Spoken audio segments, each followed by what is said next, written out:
Good afternoon, folks, and folks that are watching on live stream.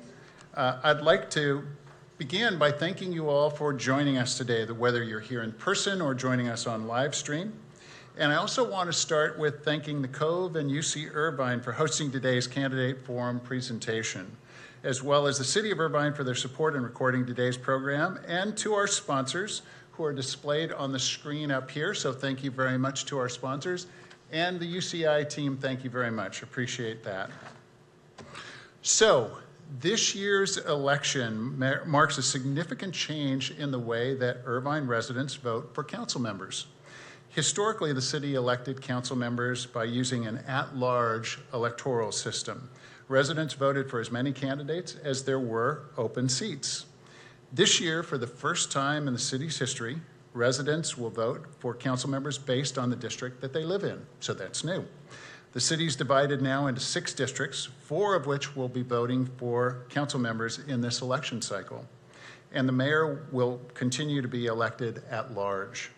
So today's format breaks council's candidates into 3 separate panels. We'll hear from each district in descending order, Districts 3 and 4, followed by Districts 2, and then District 1 candidates, before switching gears to the Mayoral Candidates Forum a little later on this afternoon. Given the number of candidates, we're limited in the amount of time that we have, so responses will be capped at 1 minute for each question. Now, we understand that this may be a challenge, candidates, but we have confidence. And we're encouraging a balance between substance and brevity. So our moderators will help assure the brevity. Our goal is to give the audience an opportunity to get to know each candidate and your positions on critical business-related issues facing our city, and we're focused on business-related issues. So I want to underscore, today is not a debate. This is not a platform for direct exchanges between candidates. So to maximize the candidates' time here, I will ask anyone in the room to hold your applause until the forum's conclusion. This is an opportunity for candidates to present their views on business-specific issues impacting our community, and we ask that the audience refrain from any positive or negative reactions to positions that our candidates will convey. So now it's my pleasure to introduce for the council portion of today's forum. Kate Klimow is Chief Operating Officer and Associate Vice Chancellor of Advancement Operations, University Advancement and Alumni Relations at UC Irvine. An experienced senior executive with a proven track record shaping management teams that deliver mission effectiveness and community impact and innovation. Kate has a broad-based business perspective gained from working within both the public and private sectors throughout her career. Her varied experience in public affairs, from the Arizona Department of Commerce to Disneyland Resort to Orange County Business Council, are among other Fortune 500 companies and nonprofit associations. Honored as a 74th Assembly District Woman of the Year in 2016, Kate has also been recognized by OC Metro as 20 Women to Watch. Her service to the local business community includes serving as board chair of our very own Greater Irvine Chamber in 2018. Thank you very much for that. And Kate presently serves on the board of the OC Forum and the National Philanthropy Day Orange County Committee. Ladies and gentlemen, please welcome Kate Klimow. Thank you, Kate. Dave, thank you. All right. I'm limbered, I've stretched, I have my water, so I think we are ready to go. It is my absolute pleasure to be here today to serve as the moderator for today's City Council Candidate Forum. I will reiterate what Dave just said, that today is not a debate. We are getting to know each other through a series of questions. And of course, as Dave noted, today is historic in that for the first time we will hear from candidates who are hoping to represent specific districts in the city. While some district-specific issues, this is a test as a moderator, district-specific issues may be discussed, it's important to note that each candidate will ultimately be serving all of Irvine. And we've prepared today's questions accordingly. We may not ask every panel the exact same questions, but we aim to cover key topics, including business and employee attraction and retention, housing, affordability, and infrastructure, among others.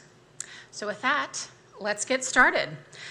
First, let me welcome the candidates from District 3, Tom Choman and Jing Sun. We'll allow applause in this section. Yes, very good. In District 4, we have Mike Carroll and Irvine Creation. Thank you all for joining us today. And now, we're going to start with a softball question just to get you limbered up as well. So please take 1 minute, and there is a timer on the screen above you, and I have my timer. Please take 1 minute and tell us about yourself and why you are running for City Council, and we will start with you, Tom. Thank you very much, and thank you, Chamber of Commerce, UC Irvine, the building here, for hosting us today. This is a fabulous room. I feel like the vice presidential debate tonight, except we're not a debate, correct? No debates. But yeah, my name's Tom Choman. I have lived here for 27 years in District 3. Last January, I ran for mayor 2 years ago, and one of my 4 objectives was to have district selection. That's how I grew up in Indiana in South Bend, and I felt that it was better representation for the city. So what we did, Michelle Johnson in District 1 and myself, we formed a volunteer team of 50 people January and February to pass out 40,000 door hangers to promote district elections, and on March 5th it passed with 60%. I felt, I had a real good feeling for that, and I'm glad it's happened. It's benefited all of us up here and a few people later. What really sort of got me involved in this 6 years ago, I joined the veterans group here in Irvine that was... And that's a minute. Okay, thank you. It goes pretty fast, so... Well, if we catch up by the end, we'll give everyone more time. So next, Jing Sun.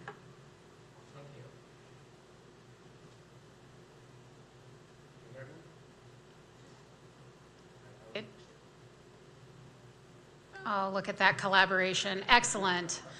Nice goodwill. Can you hear me? Yeah, There we okay, go. this is better. Okay, thank you. First of all, thank you for the Greater Irvine Chamber giving us this great opportunity, and it's great to come back to UC Irvine. And actually, I came to the Irvine around about 2001, and 2 years later, I graduated from UC Irvine with my MBA degree from Irvine, the Mirage Business School. And I have raised my 2 girls in Irvine, and I'm volunteering for a lot of activities in the school district and also in the Chinese American community. And 4 years ago, I started serving at the Irvine Community Services Commission, and that's really gave me the great platform to really understand the issue of City of Irvine. I was elected as chair for that commission at the beginning of this year, and it gave me another chance to try to work with different people so that I make sure we can have a great team to serve the city. And now, with the new expansion of City Council, I really want to move up because I really want to inject my integrity and my experience to this council so I can serve better for our City of Irvine residents. Thank you so much. Very good. Thank you. All right, Mike. Thank you. Thank you very much. It's great to be here. I want to just first thank the Greater Irvine Chamber of Commerce. Proud to say I've been a member of this organization, the Chamber of Commerce, for over 15 years. I live in South Irvine, in the Turtle Rock Village with my wife and my 2 high school-aged daughters. And I've been very honored and privileged to have served the city of Irvine as your city council member for the last almost 6 years. It's been a really wonderful time. It's been a challenging time as well. Many of us like to forget it, but it started with the COVID-19 pandemic, where the city council and I on that city council was working very hard, getting relief to our 318,000 residents day after day after day, to going into a post-COVID pandemic environment of regular activity. I'm proud to say I helped close, along with another council member, the All-American Asphalt Plant and some other things I'd love to talk to you about. So it's great to be here. Thank you. Thank you very much. Excellent. And Irvine. Thank you. My name is Irvine Creation, and I am running for City Council also, of course, in the 4th District. I moved to Irvine more than 20 years ago now for a job, and Irvine has been the place where I have built the safe, normal, healthy, stable life and family that was always my dream. And so I am running to ensure that dream is available to everyone in Irvine. It's very important to me personally. I've been involved in a lot of issues in the city. Before that, I had a whole career in corporate communications and marketing, working for some of the biggest companies in Orange County. And then I switched several years ago to working on environmental policy when we learned that there were children in my neighborhood of Quail Hill who had brain tumors that were tied to some toxic pesticides that were used routinely for landscaping purposes in our community. So we got an organic landscaping policy adopted by the city in 2016, and that's what really showed me how we can improve people's lives and protect people through environmental policy. So that's what's brought me to the city, and I hope to both protect people and businesses in our city. Thank you. Great, thank you very much. All right. And I'll be changing the order every time, so just keep everyone on their toes. Give everyone a fair chance to be first and last with the questions. So now we'll dig into issues a little bit more. We'd like to focus on the business climate here in Irvine. You'll have 1 minute to answer this question. What do you see as the greatest barrier for startups and/or entrepreneurs in Irvine, and what steps should the city take to remove those barriers? And we'll start with Jing.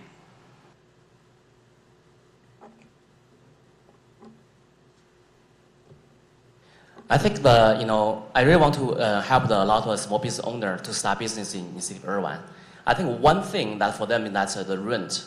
When they start the business in the city of Irvine, they have to get the location to really operate the business. But rent is kind of too high for them. I think that's kind of one of the barrier for all of the new small business owners to start business in Irvine.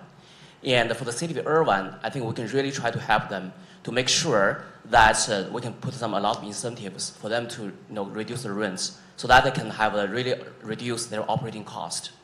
And another thing I can see that is also the training for a lot of people. A lot of people have they have a passion to set up their own business. However, they probably don't understand how to navigate through the city of Irvine.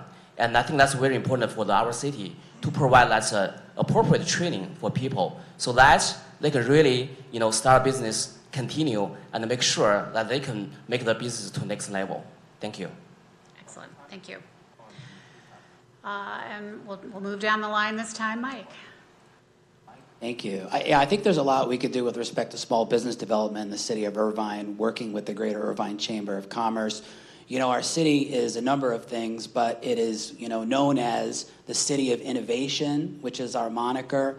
We're the home of most large companies in Orange County, the 6th largest county in the United States of America. And here we are in Irvine, the 2nd largest city in the 6th largest county. But we need to do more for small businesses and startups. And I would say that rent is a big issue, the ability to go ahead and work and collaborate.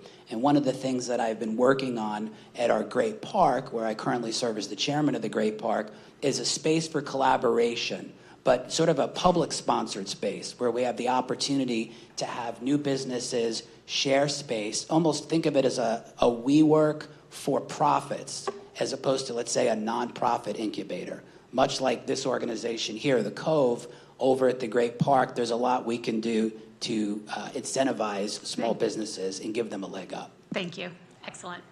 And Thank you. Yes, based on my conversations with businesses in the city, a major obstacle is workforce housing. We know that Irvine's population swells to twice its size during the workday, and so our businesses need places that are convenient for their workers to live.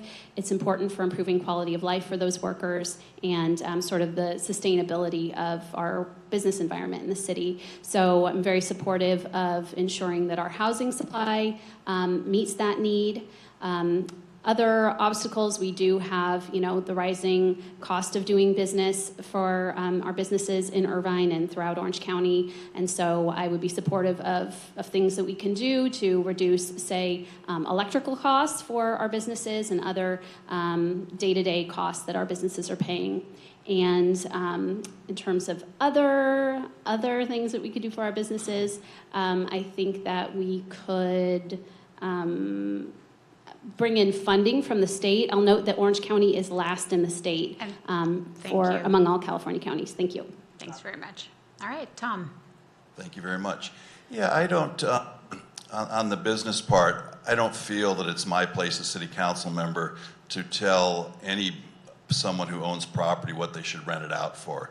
The rents are high here because people want to come here for the employment. People want to come here for the IT people that are here, and they want to get the best people for their company.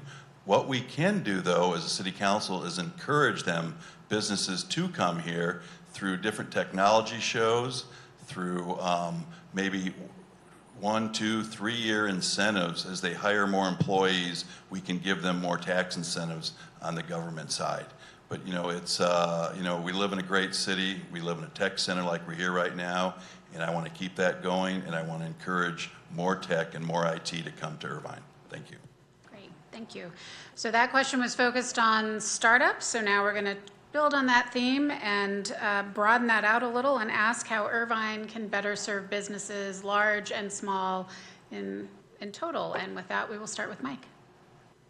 Sure. Well, again, Irvine is already the epicenter for the economic output and activity of a county that, if it was a country, is the 51st largest gross domestic product in the world. So Orange County has a larger GDP than countries like Egypt and Romania and countries, it by itself, not Los Angeles, not San Diego, Orange County. There's so much we can do in partnering with this organization, the Greater Irvine Chamber, which really from two fronts, us from the government front and from the community leader front, as we each come from separate geographic communities, as well as on the chamber side to just sort of develop this welcoming business environment.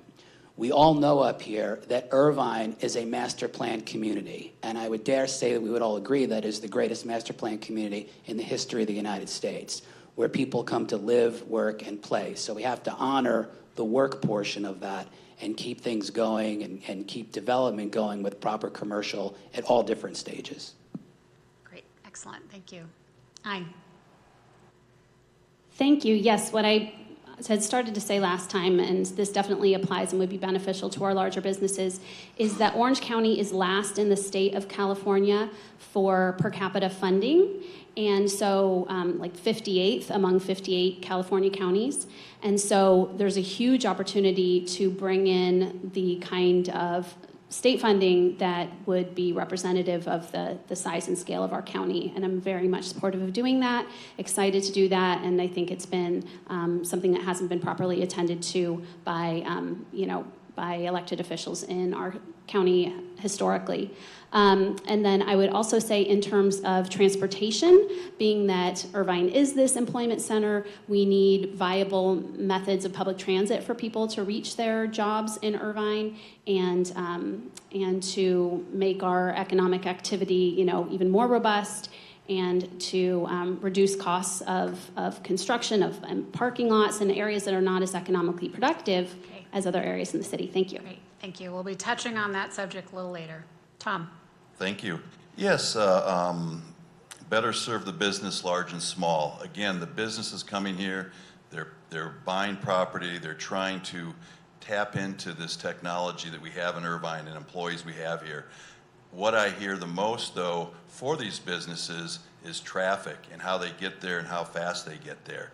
Right now we have a Irvine Connect. We also have an Irvine Connect from the train station to the MacArthur Park area and the airport area. I think what we have to do, we want to expand. I want to work with the Chamber of Commerce to tell me where the businesses are, where they think the growth is going, how many employees they have. So when we're planning some type of transportation at this moment, bus system, we could even have light rail that's worked in many cities, do that. But I'd like to work with the Chamber because they have the pulse of the business economy, and I want to be able to get people from work, the spectrum, to the businesses that they need to work at.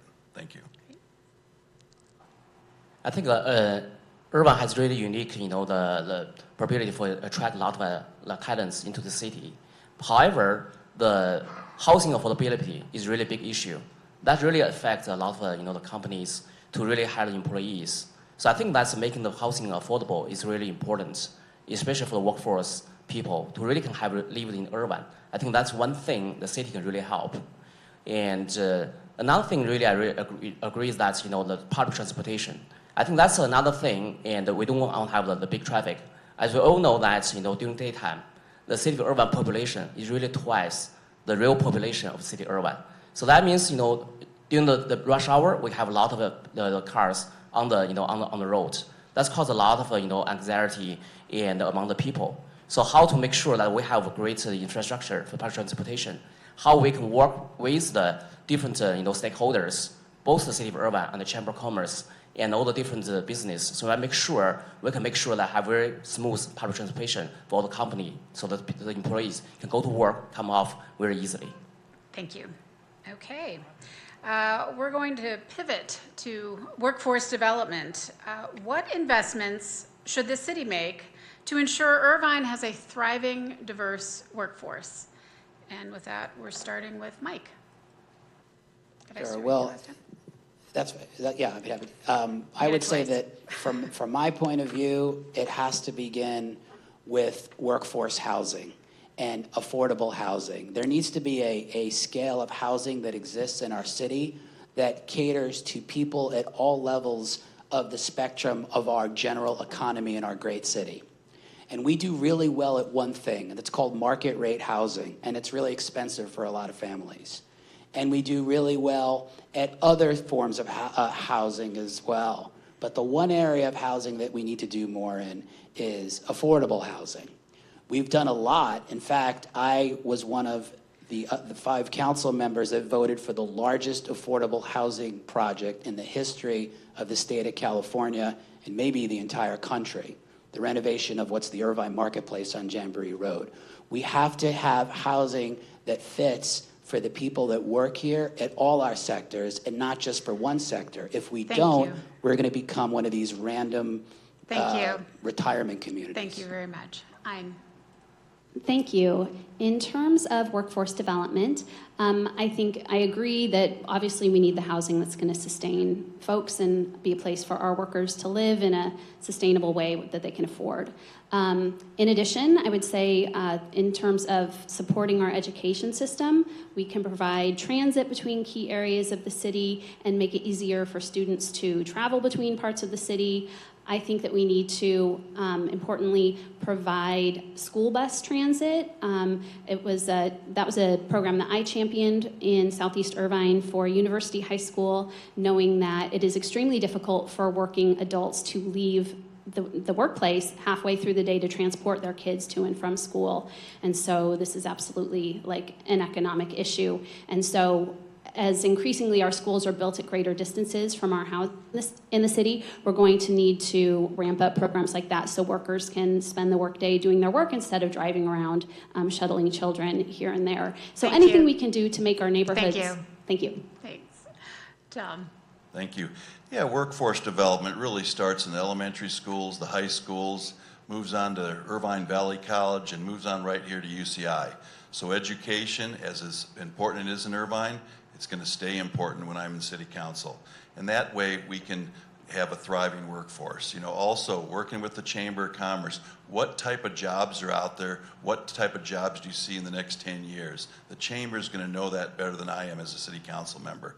Therefore, we can talk with the Irvine School District, Irvine Valley College. This is what we have to train our up and coming youth to get workforce, so the people that move here has a workforce. So I think it goes back right into the education system that the city has, and keep that going great. Irvine Valley College, UCI, Chamber of Commerce. That's how we get a good workforce. Thank you. Thanks. And Jing. I think everyone starts with life. When you have for those workforce people, they also have their families. They want to raise families here. And how they can raise families, that's the first thing they need the housing. And I think that's very important that we can develop the transit-oriented housing so that make sure those works people can work here, can stay here, and can live here. And also we have to keep that, the master plan, like kind of village concepts, which means we don't not only provide housing, but also the parks, the education, the schools, the retail centers. So make sure that we can provide those basic needs for those people, but also we can improve the business in the city of Irvine. So I think that is very important. It's not just like, we can provide the jobs, but also we provide other things to make sure those workforce families can really raise their families here in city of Irvine. Another thing I want to talk about is diversity. I want to make sure we have a different, very diversified workforce people living in Irvine. Thank you. Thank you very much. All right, many of you have touched on housing, so we're going to stay with that. And this question will start with you. One of the biggest issues in Irvine and throughout the state, frankly, is housing supply. Housing prices have gone up substantially in this region in recent years. What do you see as the primary contributor to those increases? And is there anything the city can do to help lower the price of housing? Well, currently, any development that's planned in the city, of course, requires an environmental impact report. And one thing that the city could do to alleviate the costs of development and the time delays of developing such a report for any project, including housing in the city, would be to adopt a legally binding climate action plan that any developers in the city could use to streamline development that is compliant with that plan. And that would alleviate years-long delays and all kinds of costs associated with with that development. So I would recommend that. Great, thank you. Tom? Yes, again, housing and affordability. We have a lot of buildings that have been around here 40, 50 years that are one story in the Irvine development area on the other side of the city. What the state passed a couple years ago in 2022 was Assembly Bill 2011. And what that did is the state process to get building affordability, apartments, affordable housing together in mixed use projects. Right now, instead of just building apartments, why don't we build stores and restaurants below apartments and put a 4 or 5 story building above them so they don't have to use traffic to get there. 2, we can get the retail in that we need. And one of the things in the Great Park, they don't have any retail, and part of that is so expensive. So they're thinking about building a retail area, but my suggestion would be to build apartments 4 stories on top of it. They did that in Henderson, Nevada. That's what a lot of other cities are doing, and I think it's time Irvine starts doing that and take advantage of Assembly Bill 2011. Thank you. Thanks. Jing? I think the real estate in Irvine is totally different from the most parts of the United States. And for the past, I would say, for the past 4, 5, 6 years, we have seen the huge price spike in the city of Irvine. I think that's attributed to 2 factors. One thing is that because we have a very robust economy, which means we have a lot of people coming here for the job. The other reason is that we have a lot of international buyers, and that's also really prop up the price of the city of Irvine. And my personal opinion that that driver will stop a little bit. So that which means that will give a little bit break for the city of Irvine. However, we do need to develop a lot of more affordable housing for the people come here to work in Irvine. And one thing that is, I think we should try to increase the percentage of the affordable housing each time we develop a new housing. So make sure we have that houses available and make sure the people can come here and to buy the housing with cheaper price. Thank you. And Mike? Thank you. This all sounded really good ideas. I'll just go with some facts and some experience. So first, I raised the inclusionary zoning ordinance, the zoning laws of our city of Irvine. By raising that meant that developers that put housing together in the city of Irvine have to include more than they previously were for affordable housing. Again, people that are working class families, working families to get into housing. Number 2, I supported and voted on and led the charge on the largest affordable housing project in the history of the state of California at the Irvine Marketplace. And number 3, I fought against 58,656 homes, which was the state's housing assignment for Irvine, which would have wreaked complete disaster, as that is literally 50% of the current housing stock. It would have been equivalent to dumping the current city of Garden Grove, all the houses and all the people into current Irvine. So we're now down at a much more responsible level. But don't let anyone fool you. We do more affordable than every other city in Orange County. Okay. Pivoting to sustainability and environmental issues.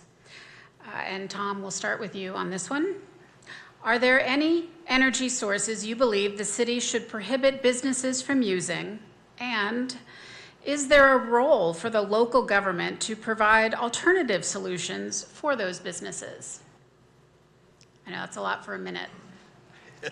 I'm not sure what to prohibit exactly right now, but what I do like and what I am an advocate of is solar energy.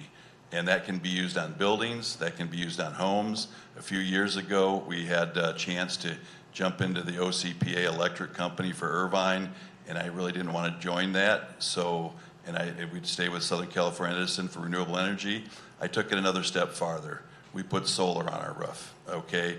Best thing I've ever done. I never knew I wanted solar. Our bills are about $78 a month right now in electricity, not even quite that. And that's something that businesses or in the Great Park we can use more of for energy. I feel the direction of the United States and California should be renewable energy. I believe it should be solar energy with batteries.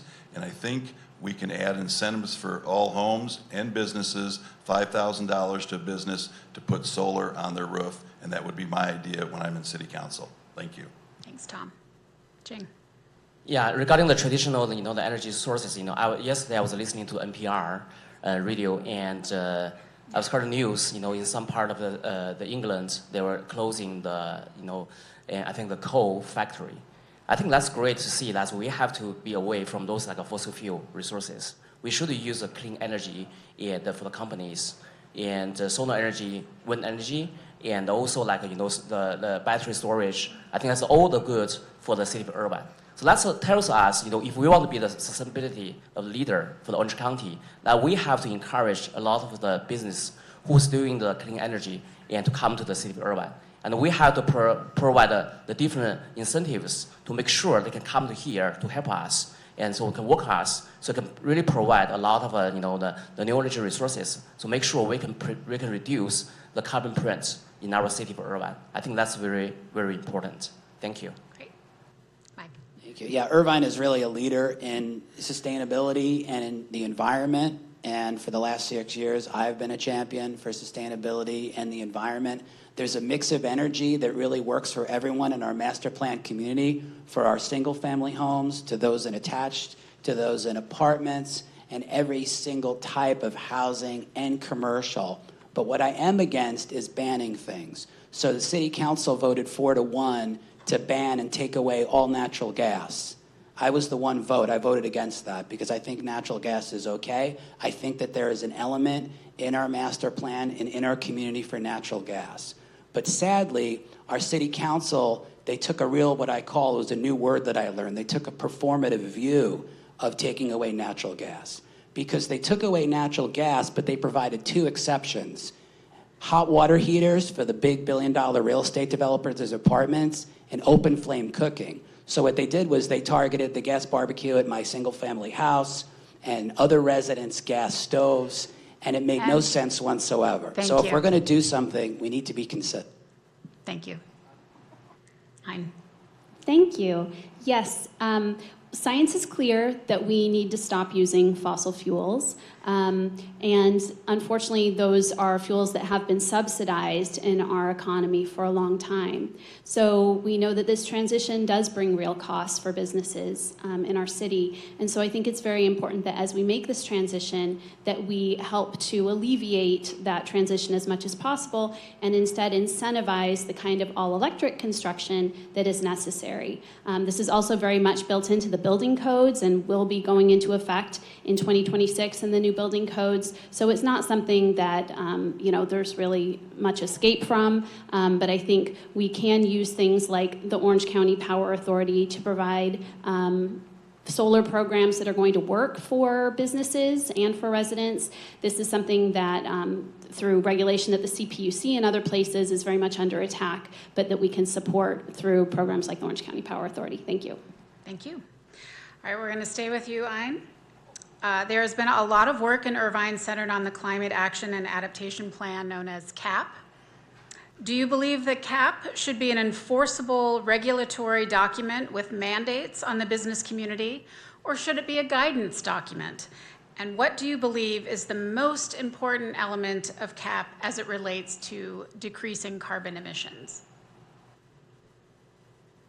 Thank you. Yes, I do definitely believe that a climate action plan should be legally binding, enforceable, CEQA qualified, in large part because of the benefit that I mentioned just a bit ago as far as streamlining development and of climate-friendly development, which really alleviates costs for our businesses and expedites the housing delivery that we need in the city. And we really cannot argue with science when Mother Nature and the invisible hand arm wrestle. You know, Mother Nature always wins. We can tell, you know, just ask the people in North Carolina and in Georgia this week that these impacts are very real. Our residents are very educated. They really want climate action. And so this is not something that we can postpone. But businesses that are forward-looking have a tremendous opportunity to benefit in this clean energy economy. And that's what I want to make Irvine a great example of. Thank you. Tom. Great, thank you again. Climate cap action plan with businesses, should it be legally binding or a guidance document? I think it should be a guidance document and encouragement from the city council, possibly through certain programs like solar programs. I do not think it should be legally binding. We just talked in number 2 about helping out businesses. By the government getting involved and telling the business what they should do is not helping business in Irvine.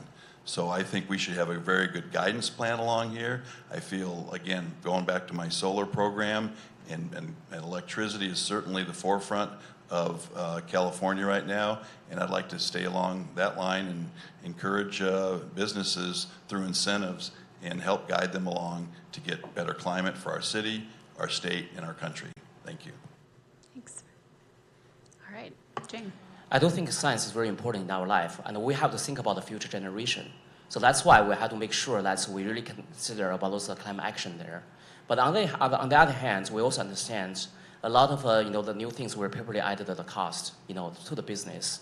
So I think that's for the CAP, which is should be the very important documentation for the city of Irvine. And I don't think that's really like a clear cut. Some part I think we should make sure that we can, once we set up the goal, we should make the business really binding over there. But on other parts, we should make sure that we also consider for the business to make sure that there's not put too much the cost for them to really strengthen their business development. And I know it's very hard to make rebalance between the science and the economy, but I do think that we'll have to think about it in the future because the environmental protection is really good, and also the city of Irvine should be the leader in the sustainability, and the CAP will really create the documentation to lead us for the future. Thank you. Thanks. And Mike? Yeah, well, the city council actually already faced this, and I voted for it to be a values document. It's interesting. We see that there are different movements on the spectrum of being for the environment. And I think the sad part is some of this dialogue, and it's hard to get it in 1 minute. We need to have 2 hours about it. I know. It pits people against people. There's not a single person up here that is not absolutely aggressively for protecting the environment for ourselves, for our families, for our children, and for generations to come. But a legally binding climate action, we've seen what's happened. They set up these plans, like in places like San Diego County, and then organizations hire lawyers and they don't make these goals are unattainable. And then they sue these companies so that it just basically makes lawyers millions of dollars and ends up putting the cities in financial jeopardy. I will tell you that the climate action plan that was tried to be forced through the city, that I voted no on, included the following 2 things. Things like seniors or a widower selling their home, how to do certain retrofits, but it gets worse. Individual driving limits for cars. It's just not right. Thank you very much. All right, Jing, this one is going to start with you. When it comes to public safety, what is the most pressing need in Irvine, and how would you address it? I think the public safety is very important. Actually, we have different issues over here. One, I would say is the community the safety, because even though the city of Irvine has ranked the safety city across the states, and I also believe that our police department has done a great job there. But we also heard some complaint from the community, which means I do think that we need more police force and to help the community. So that's why if elected, I really want to work closely with the Irvine Police Department to make sure we can add more forces to help their job. And also we can need the community help, which we have the community watch program, but we never really use it. So I think that's another things we have to, to work closely with the community to make sure that we can have very safe program in the city of Irvine. One more thing is about e-bike. I think it's very important. And I also think that the city of Irvine should have some ordinance to make sure that so we can think about the safety for those young kids and old people there. Thank you. Thank you. Back to you, Mike. Without doubt, the question is answered very easily. We have to defend and protect the Irvine Master Plan. This is one of the greatest experiments in urban planning in the United States' history. It's not perfect, but it's really darn good. There are places on our land. Our most important job as a city council member is to plan the land. So for example, quality of life is under the Irvine Master Plan. Property crime is a problem. We have to do a lot to address it. We're the safest city in America for 18 years in a row, but property crime is on the rise. There are people without housing, and Irvine has not addressed that issue of people without housing, and it needs to do that. It needs to grow up and put its big boy, big girl pants on and deal with that issue for people without housing. It also needs to respect the fact that the plan has places like commercial recreation so that boomers and the bowling alley don't become rezoned to high-density apartments, which it currently is. Another 4-1 vote. Councilmember Carroll voting no. Thank you. Hein. Thank you. Having spoken to many residents in the city, I know there's definitely a strong value based on safety. Everybody wants Irvine to be safe. And so that means personal safety. Some folks are, we've seen an increase in robberies and burglaries in certain neighborhoods of the city. It's very important to address that. I would say, though, that based on reports from the city, including the city's long-range safety plan, the traffic planning document, 37 people were killed on Irvine streets by cars in 2023. And so that fits with a rising nationwide trend that has U.S.-wide, we're at a 41-year high for people being killed by cars in cities across the U.S. So that's something that's very important in terms of our transportation safety system, that I think we owe it to our residents to provide safe streets for them to travel on, whether they're walking, biking, or using a car. And so that's a top priority for me, and I look forward to doing that. Thank you. Okay. And Tom. Thank you. Yeah, public safety, first off, it comes to our police department. It's one of the best in the country. We pay them well. I want to keep them paid well. And they're going to, as our city grows, we're going to need more policemen. But, I also want to publicly compliment Mike. A few months ago when he was in the city council meeting, he was trying to keep Irvine to our master plan community. If we are geared towards building 57,000 more houses, adding 175,000 more people to the city of Irvine in the next 20 years, this public safety is going to be priority number one. We're already having issues in District 3 of burglaries, people going in the back doors. We don't need another 200,000 people in this city to make that problem worse. So public safety and the police, that's how we alleviate that. We keep to our master plan. And the biggest thing also in my district right now is e-bikes. We have to figure out a way to get the e-bikes off the road, or at least figure out a way to be safer with e-bikes, because that's public safety number one in District 3. Thank you. Okay, we've got time for one last question. So I'm going to pick this one. Irvine passed a 2-year balanced budget of $253 million. Is there anything in the current budget that you believe needs to be revisited or addressed? And we'll start with Mike. No, I voted on it. I'm really happy with the budget. It was a balanced budget, very responsible. So I'm going to actually take this time, to talk a little bit about e-bikes. And I do want to continue what Tom Choman had to say. E-bikes is a real problem. It's something that I see time and again, calling my office, even if I'm walking Turtle Rock Drive with my wife, maybe, kids going to school. I understand it. I recognize it. I have young kids.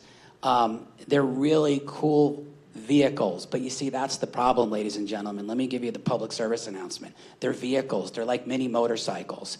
And what everyone in this room needs to know and go forth and tell people is that the city of Irvine can only do so much, and sadly, it's very limited, because those e-bikes are regulated by the state of California our state senator, our state assembly member in Sacramento as a regular pedal bike. Do not forget that. This is a state law issue, and we can't change the California Thank you. vehicle law unless we lobby against it and get it changed. Thanks very much. All right, Ein. Thank you. I would say I would add to the budget something which I spoke of a bit earlier, which is school transit. So increasingly, like I said, our schools are at greater distances from the neighborhoods where the kids live. And so this is driving traffic on our streets. It's an insane situation around all of the schools, certainly, or most of them anyway, in my district. And so I think it's very important that we provide bus transit where necessary to enable kids to get to school safely. It's like the #1 job in the city. And so we're going to need to budget for that. We'll also need to enable people to use their bikes safely. We can improve our infrastructure, our street infrastructure, in order to provide separate bike facilities, which are in evidence in many parts of the city, but could be completed in other areas. And then I would also say we definitely need more education around e-bikes. We could strengthen that program that we have that's existing, and then some more enforcement around illegal e-bikes. Thank you. Thank you. Thank you. Tom. Thank you.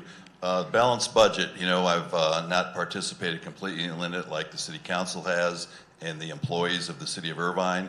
I am a commissioner on the Community Development Commission, and I've seen how hard everybody works in the city to make a plan, and I think they've done a great job of balancing the budget.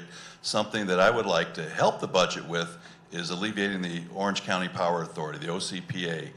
Currently, the city of Irvine pays $1 million more a year in electricity than if they were with the Southern California Edison. So I think removing that electric company will add another $1 million to our budget that we can use on parks and recreation. We can use on enforcing e-bikes. And I think that's just the start of when I'm on city council to get more taxes to be proper, right way instead of with electricity. Thank you. Thank you, Tom. Jing. I think city of Irvine has required good balanced budgeting. Without being the city council, I wouldn't dig into too much about the work over there. But I do think that the transparency is very important for the future budgeting any issue there. And I just want to give one example over there. We all know that we recently, City of Irvine acquired a building in Red Hill, spent $97 million, acquired a building which is about 110,000 square feet, the warehouse for the gymnasium for City of Irvine. And if you look at the price over there, $808 per square feet, which is kind of almost double the building over the warehouse building price over there. And I don't want to jog in too much, but I do think that getting more transparency, have more residents know the deal before we make that will definitely can help the city of Irvine, to save the money and make sure we spend money wisely. So that's why I hope I can be elected and use my eyes to help the city of Irvine on that numbers. Thank you. Thank you very much, and thank you all candidates. This concludes our very first session this afternoon. Let's give the candidates from District 3 and 4 a very big hand. We will now take a short break to reset for the District 2 forum and return in about 10 minutes.